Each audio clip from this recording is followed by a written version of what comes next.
Hey guys, I wanted to explain with my actual voice a little bit more in depth what actually goes into my rally car, the Polo. So, the first thing, and arguably the most important thing and the most notable thing, is these massive steel pipes down at the bottom. You're probably wondering, what on earth is that? That's really ugly and it looks super stupid, but it works really well, and I'll show you why. So, you know how a really big problem in this game is when you bottom out your car, like, okay, I'll load in something else as an example.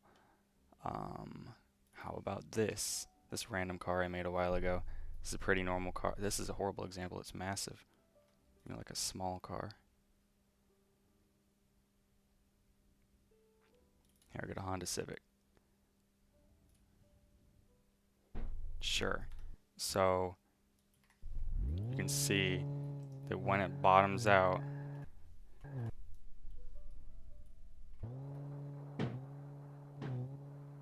okay, that was a lot better than I thought it would be, but the rally car is still better. So it just bounces a little more than you want it to when you hit the ground. Um,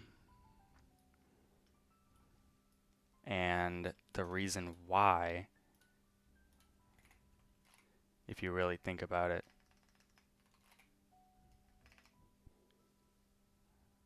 okay, I don't remember what I saved it as, but look at this.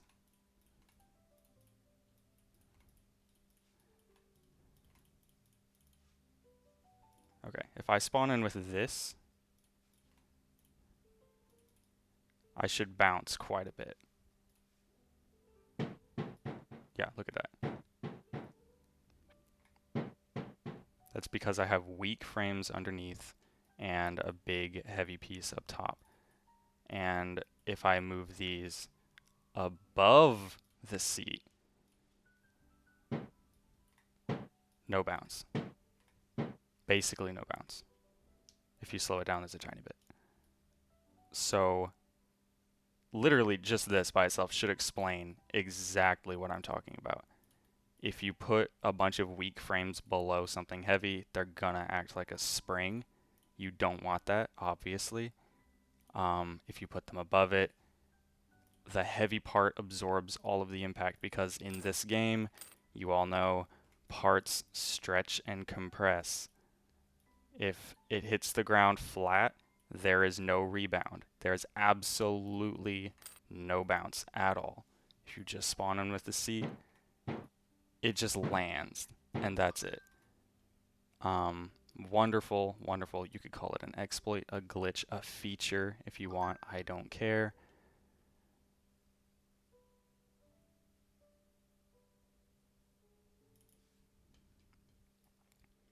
So what I've done is really capitalize on that mechanic, have a ton of weight in the bottom, and all of the weight in every single other part in the entire car is like one or less. One weight and hardness, that is. And what this does is that well over 50% of the total weight is in these frames. All of these 8 frames together is 800 kilograms. Um, 800 times 2 is 1600. Like a good bit above half is just in those frames.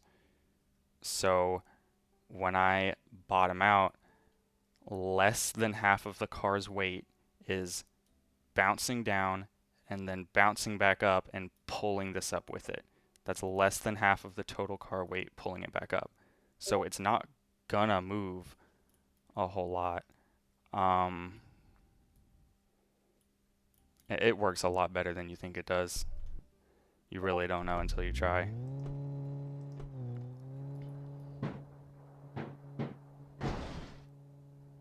Incredible, absolutely outstanding. But anyway, you're used to it bouncing a lot more still. Like it just kind of lands. And if it doesn't move as much as you think it would.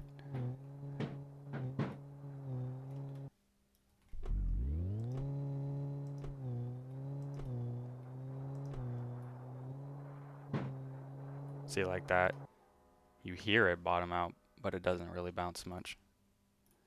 If you take it off road, it really shines.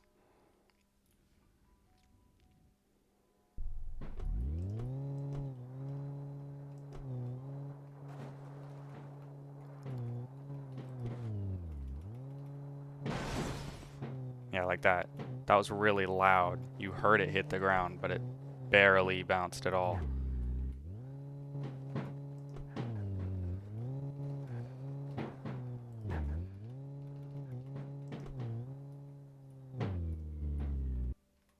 It's extremely powerful, as you can see. It'll get you a significant advantage in most races if you know how to use it. It's completely useless on a track, obviously, because you're not jumping ramps or hitting bumps, but for rally, it is absolutely fantastic. So next, after that exploit, we have suspension geometry. This is extremely complicated, and I mean extremely complicated. There's a lot that goes into the reason why this top arm is shorter than the bottom one, and at an angle, there's a lot that goes into it. There's a reason why it's so small overall. Like, this is a pretty average size car, but the suspension is just very small in general. Like, compare it to the default design, it's just a lot chunkier. It takes up a lot more space. There's more weight in the moving parts. It's just pretty big. But you really don't want that. You want your wheels to be pretty easy to move so that they stick to the ground a lot better. You want all of your suspension parts to be as light as they can be without risking them breaking. So I have, as you can see, 0.4 hardness on the bottom arm, but the top one is a little bit harder. That's because when you land sideways like that, this left wheel here, the bottom frame will stretch slightly to let it, to just let the wheel, like, okay, I'll just show you what happens if I make it as strong as the top one.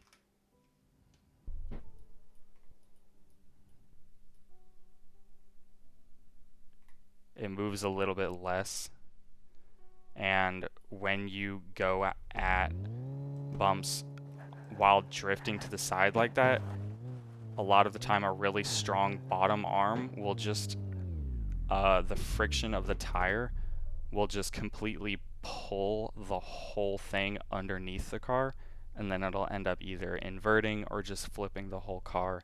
You don't want that. So if you make them a little bit weaker, it will kind of let the wheel flop, you could say, a little bit.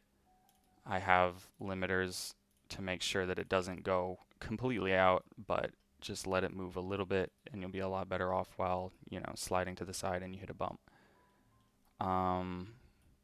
Steering, and I guess I can include toe in that. Toe, you want all four of your wheels to be pointing ever so slightly towards the center of the car. So as you can see, my rear wheels are pointed a little bit inward, and my front ones are barely just pointed a tiny bit outwards. Yeah, you can see the alignment. This, look up a video or something. I can link one, I guess. But just keep the angles about like this, like less than 5 degrees, but more than 1 or 2 degrees. And you should be good for, honestly, like most different racing types. Like not even just for rally. This is kind of universal. This is just like 2-3 degrees of all four wheels pointing towards the center. That's kind of what you want for everything. And for steering, you can see that the inner wheel turns a tiny bit more than the outer wheel. I forgot there's a name for this. I forgot what it was. But basically, in a circle, you're turning in a circle, obviously the inner wheel is, the circle it takes has a smaller radius than the circle that the outer wheel is going to take. So having it turn a little bit more inwards, you're actually following that inner circle a little bit better, and where it might seem like you're gonna lose grip if your wheels aren't perfectly aligned. It's technically just slightly better for most scenarios to maintain grip by having the inner wheel turn a little bit more. At least in all-wheel drive cars. You won't necessarily always want that for a rear-wheel drive car,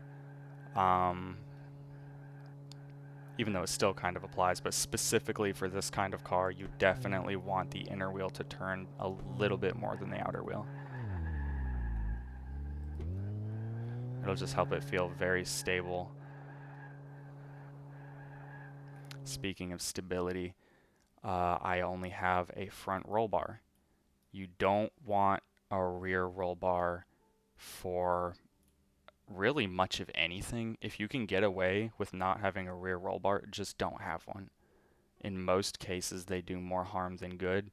And if you start building your car with a rear roll bar and just keep tuning it from there, you're probably just missing out on potential performance you could have if you tuned it without one. Okay, obviously my suspension setup is very strange. This is actually stretch suspension. The spring is mounted down here at the bottom, and this limiter goes up with the upper arms and stretches the springs. So I have negative pre-compression, which makes these pull down when I spawn in, which pulls this whole limiter, which can stretch and compress pretty freely, and it weighs basically nothing. It pulls the whole thing down, and the reason why I have it like this, first of all, is because say I had my spring mounted like this.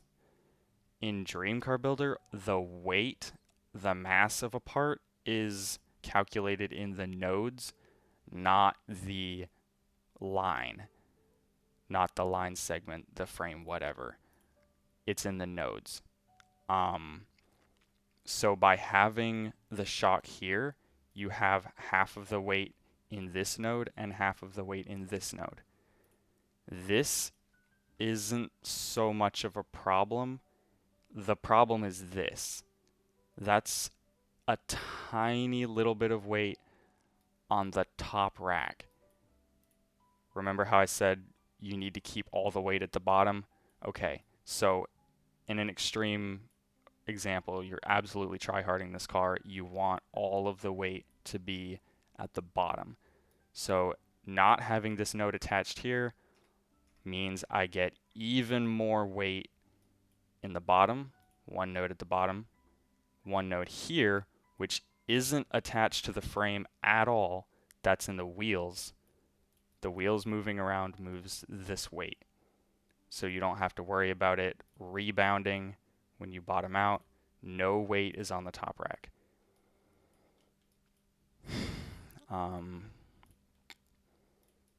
Softer rear suspension than front suspension. You want for stability in general, you want your rear suspension to be a little bit more pliable, a little more adaptive, to optimize understeer versus oversteer. Like, okay, I don't know if that makes sense. You don't want a ton of oversteer. Having hard front suspension with the weight, my center of mass is pretty central, but it's slightly forward.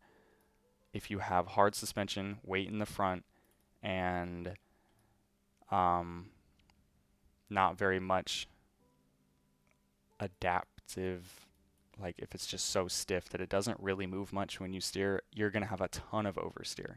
You steer to the left, your car is just going to start spinning. If you have a front roll bar, slightly harder front suspension than rear, center of mass around here, but definitely in front of the center. You don't want it behind for this rally setup anyway. And that is because when I steer to the side like this wheel, this back outside wheel, has a ton of pressure on it. It has a lot of grip. It's not really sliding out. It's not losing that grip because the front, the roll bar. Okay. I'm turning right. That means the outside, this left side, has a little bit more grip because the car is trying to roll to the left. The outside has a little bit more grip.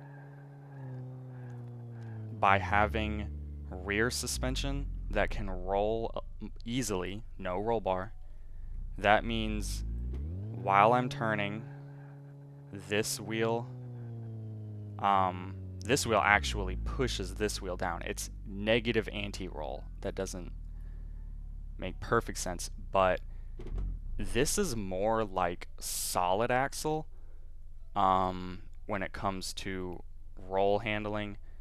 This stretch suspension setup makes it that when one wheel is under compression, it actually pushes the other one down a little bit. It's almost like I have a pivot in the middle, kind of like solid axle. And this is really good for the rear because when this wheel goes up, this wheel comes down, and it gives me a little bit of grip on that inside, which is vital. You need the rear to have as much contact as possible. For the front, having a roll bar and slightly harder suspension, there's less of that effect, and when one wheel goes up, it pulls the other front wheel up with it. Not at this speed, this is pretty slow, but overall, this rear wheel is getting more pressure on the ground than this front wheel here. And that's because the anti-roll bar is pulling this front wheel up.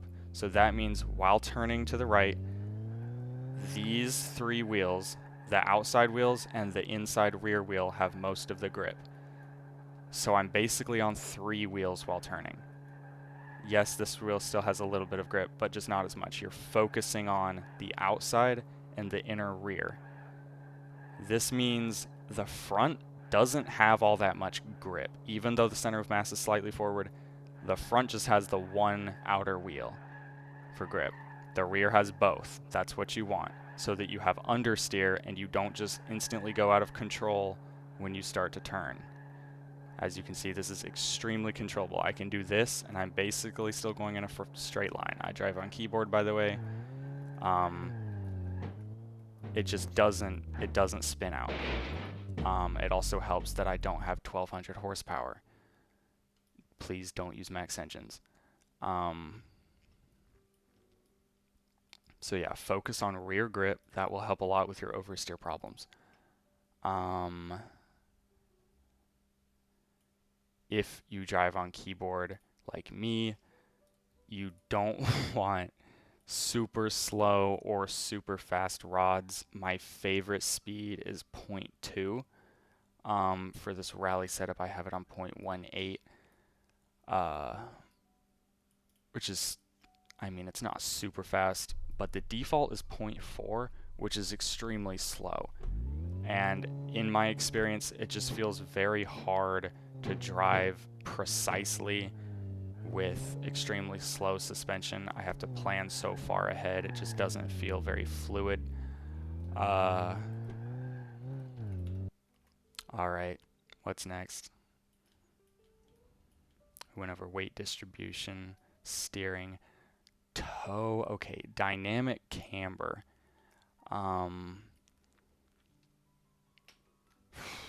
The default design is a fantastic example of no dynamic camber. Okay, the front suspension here. This is a parallelogram. These wheels stay in vertical alignment, well, pretty close anyway, when they're stretching and compressing. This means that when turning to the side, the wheels tilt a lot.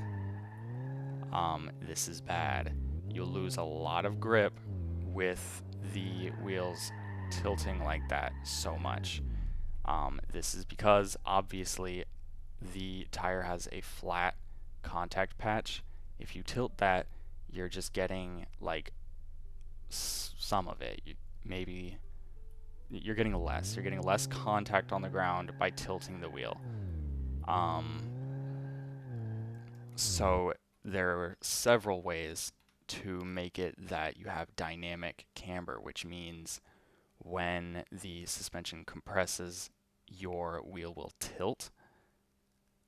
Solid axle has that built in, so you don't have to worry about it. Which is why rear solid axle has been such a popular option for so long, is because it just keeps the rear very planted. As you can see, when I accelerate, you see the alignment change. It goes out a little bit. That's because blue, this wheel, them going out means that they're tilting inwards. Under compression, they tilt inwards. This means that while turning to the side, my inner wheel tilts upward so that I don't lose as much contact. I mean my outer wheel. My outer wheel tilts inward so I don't lose as much contact. This is very, very vital for every single type of car.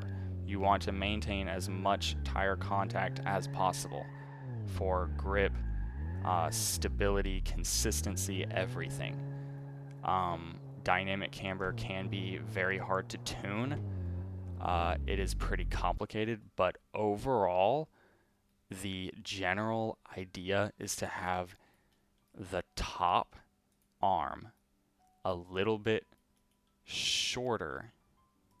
You can see it, the white frame. It's a little bit shorter than this bottom arm. Just by a little bit. The chassis is like a trapezoid shape. It's not a square or rectangle as it would normally be in most people's cars. This is so that I can get this point just a little further out towards the this point. You don't want to just tilt this inwards too much to get that arm a little bit shorter, because this tilted frame means, okay, let me just show you. It messes up the steering a lot. If I have it super tilted like that, that makes it that when I steer, look, my wheel tilts a lot. And in a small amount, this is fine. This is actually good. You do want it a little bit like that on the front wheels, but it's better to just have a trapezoid chassis. Keep it simple. Keep this frame vertical for the rear anyway. Or mix both together. Have a little bit of this tilted frame and a trapezoid chassis, and you just get a nice balance. You get that wheel tilted a little bit when you steer. Yeah, you can see the alignment up top. That's pretty tilted. And that makes it, this is a rear wheel drive car, so it's a little bit different. But that tilt does increase the contact patch of the outer wheel a little bit more, at least in the front. It's pretty helpful for some types of cars. Again, it's mostly the outer wheel that you get the benefit. The inner wheel, it kind of reduces the contact by a lot, actually, because the whole car is tilting outwards. It's like, it's a negative effect. I'm losing a lot of contact on the inner wheel in the turn. But again, the outer wheel is what gets most of the pressure since the whole car is tilting towards the outer wheel. That's totally fine.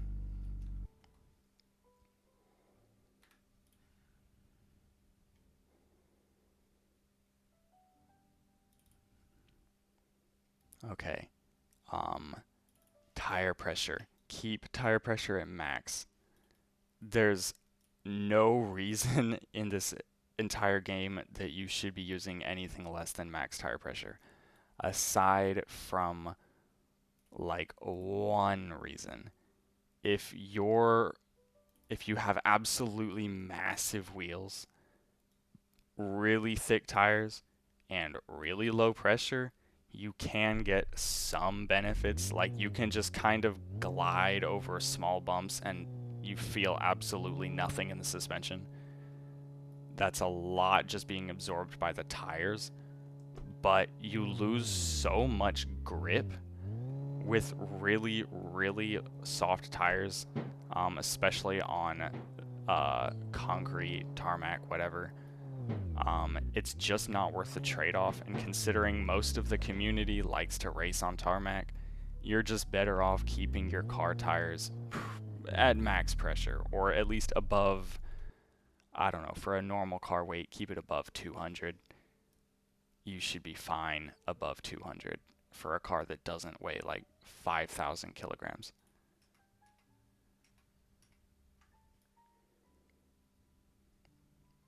Keep the rear tires slightly wider than the front tires. That's good. Again, to keep the rear, to give it as much grip as possible, and to just, you don't want to emphasize as much on the front to reduce oversteer. Oversteer is the biggest problem of new players' cars and honestly a lot of experienced players' cars.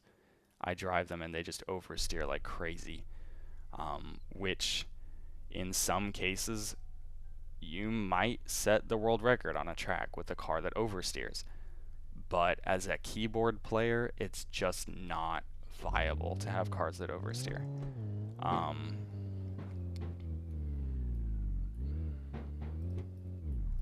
Yeah, so emphasize the rear, softer rear suspension, no rear roll bar. If you want to take the time to figure out a system that makes it kind of like independent and kind of like solid axle, where one wheel goes up, the other goes down, that's fantastic. Figure out a system. You can steal mine if you want. I'd feel kind of bad, but I mean, I don't own the game. You can do whatever you want. This just works fabulously, near flawlessly for rear suspension. For front, honestly, I could probably figure out something to work a little better for the front, but this just does the job so well right now. I don't really care to take the time to. Mixing a roll bar with the effectively the opposite. Yes, they interfere with each other, but okay. At high speeds, say this wheel hits a bump really fast. A bunch of that weight goes up.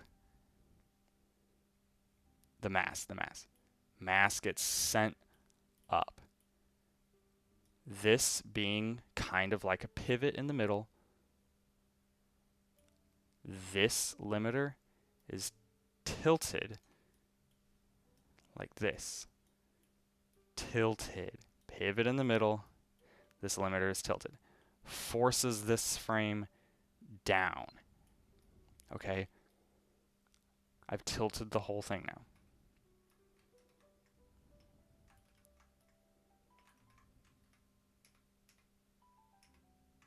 Oh my goodness.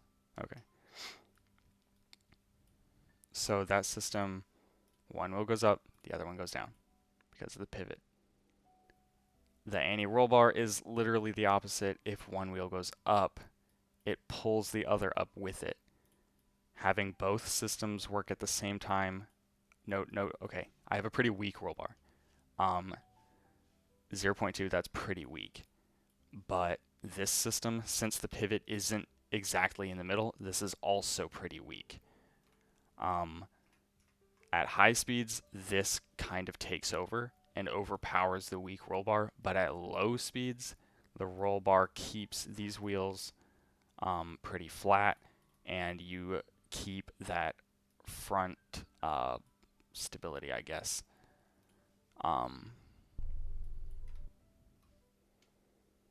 It's just about what speed you're going, really, which gets pretty complicated pretty fast once you try to tune it, but in general, if you're going for a setup like mine, make this system able to overpower the roll bar at high speeds. Just keep the roll bar pretty light, pretty movable. And for chassis rebound, like I was showing in the beginning, keep all of the frames above the bottom extremely light. All of these are one hardness. That's it. Everything above weighs a total of 24 kilograms. And again, all of these together weigh 800. And 800 plus the seat, plus the engine in the front, and plus all four wheels, which weigh 68. Almost all the weight is either in a wheel or just in the bottom. Almost no bounce when you bottom out flat, because all of this together is just 24 kilograms. This bouncing down and bouncing back up is not going to move 800 kilograms of steel at the bottom. It took me way too many years to figure out how to or why you should have a bunch of weight in the bottom. Even though most people have spawned in this seat, seen that it didn't bounce, we're like, huh, that's pretty cool, and then just didn't like think to exploit it. I don't know. Maybe someone has and they're just hiding it from everyone, but I figured everyone deserves to know. Kind of move the game forward. Nothing new has really been found for a while, and it's getting kind of boring. I am happy to share my tech. I kind of want more competition in the rally space. The absolute best rally players don't really play that much, and I get kind of bored having secret tech, winning first, and just feeling bad. So here you guys go. Here's all my secret tech. 99% of it is just this, a bunch of weight at the bottom. I did invent this well, not invent. I probably wasn't the first to use it, but I thought of it myself. The stretch suspension mounted in the middle like this. No, it's not at the edges like this. It's not like that. That's so that it has a bit of pivot, an anti-roll effect, I like to call it, and that confuses a lot of people, but I think you probably know what I mean by now. Yeah. Toe, very important, but that's not at all secret tech. Just, I don't know, study cars for a little bit. You probably learn about toe. Camber, pretty easy, but learning how to make the bottom arm a little longer than the top, might not come naturally. Dynamic toe. I knew I was forgetting something. Dynamic toe. Very hard to explain how it works mechanically, but under compression, the wheels steer, you could say. These outer wheels, under compression, steer or turn inwards. Under extension, they steer outwards. For the rear, this is extremely important, especially on the road. This means my outer wheel in a turn, when a bunch of pressure is applied to it by turning, it steers in. The outer wheel steers slightly in. This makes it extremely stable. And because of the pivot system, my inner wheel under extension steers slightly out. So right now, while turning to the right, the entire rear is trying to get me to steer back to the left. So if I just let go, it will start going straight again. Especially if I let go of the gas, it'll go straight again.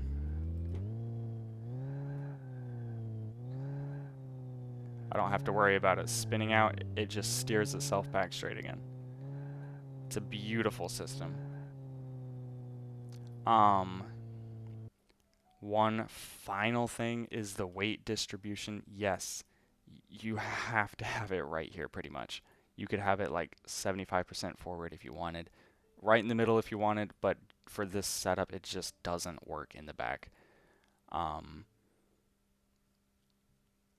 Why? Okay, if I make this frame really heavy, I move this seat. Let's move this seat back.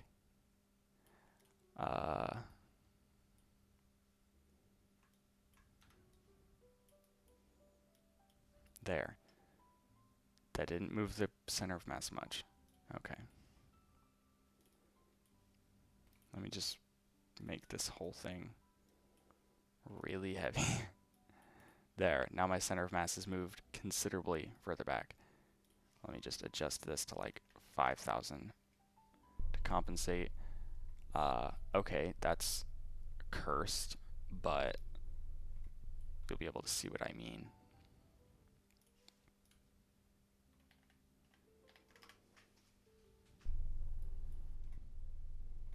Okay, that's fine.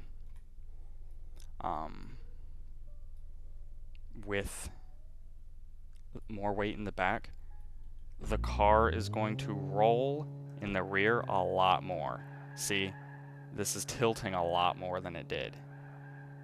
And with a stronger roll bar, this, the inside front wheel would actually lift up off the ground. So if I made this extremely hard, my front wheel does not have, my front inner wheel in a turn has barely any pressure on it. Look, it's not, you don't even see the tire marks from that wheel anymore. All of the pressure is in the back and in the outside front. Even more so than when I had the center of mass more like here. This is in some ways great for some types of races. I'm not actually all too familiar with the benefits of a rear center of mass, but I do know that for rally it's not great.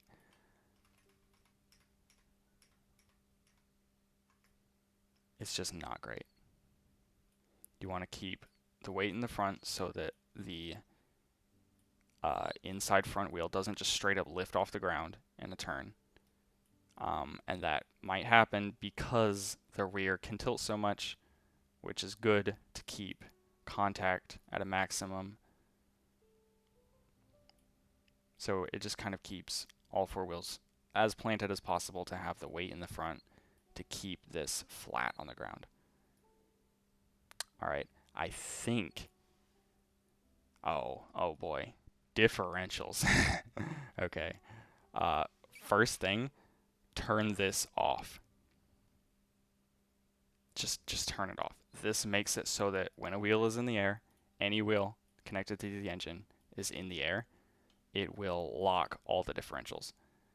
That is great for getting out of a mud pit, getting over a rock, but in a high-speed off-road rally race, it can just make you spin out so easily.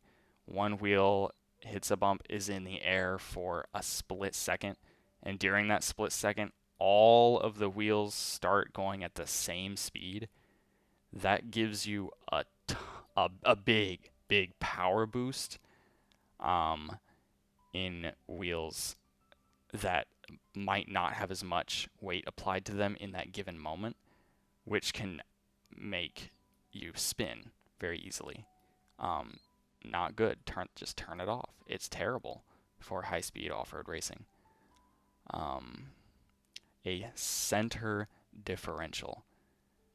A center diff makes it that the front and rear overall will go at the same speed, but side to side, the inner wheel, for example, can go a little bit slower than the outer wheel because the inner radius is smaller.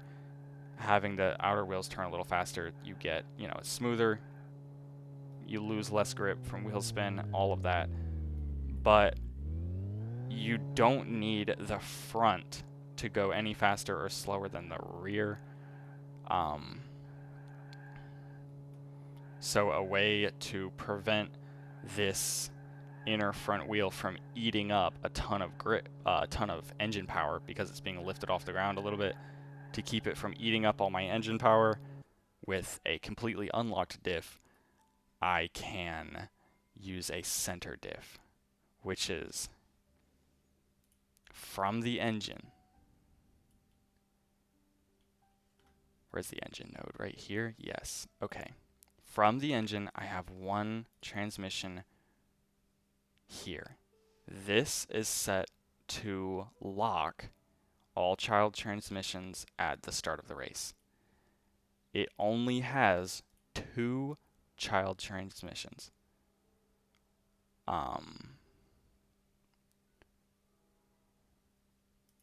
Okay, I also have a front diff lock, but where is it? Okay, right here. This is from this point. One child to the front, the other child transmission from here to the back. This locks the one that goes to the front and the one that goes to the back. From here, these two are not locked. The sides can distribute the engine power between them as needed to get around a corner smoothly. But the front and the back are going to receive the same amount of engine power. So if this wheel goes up in the air, since I don't have the, this is especially important since I have this turned off. Since I have this turned off, if this wheel goes up in the air, it's still not going to just eat up all of the engine power and just start spinning really, really fast, taking away from the wheels that actually need it that are on the ground. You don't want the wheel in the air to just eat up all the engine power.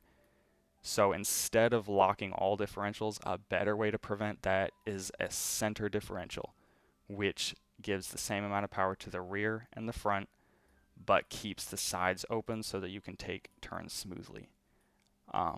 A lot of different types of cars would benefit from this, not just rally.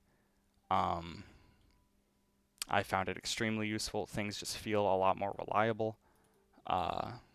Still very consistent, very controllable with a center differential, obviously only on an all-wheel drive car.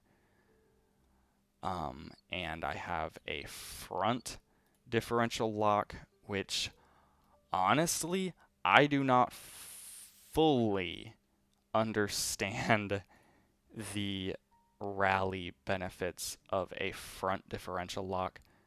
I was only recently introduced to a front diff lock, and I beat all of my race times with it, and I'm still not completely sure, at least not enough to talk about it in a video acting like I know what I'm talking about.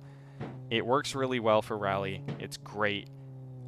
It's fantastic. Use a front lock and a center lock. Keep the side to side and the rear open.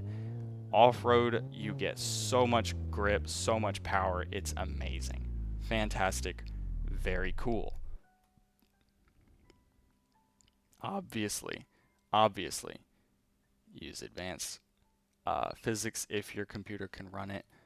With a car with this few parts, I think pretty much anyone, it has less than 100 frames, pretty much anyone could run advanced physics. Uh, Everything will feel smoother. Um, Less random stuff will just be shaking for no reason with advanced physics.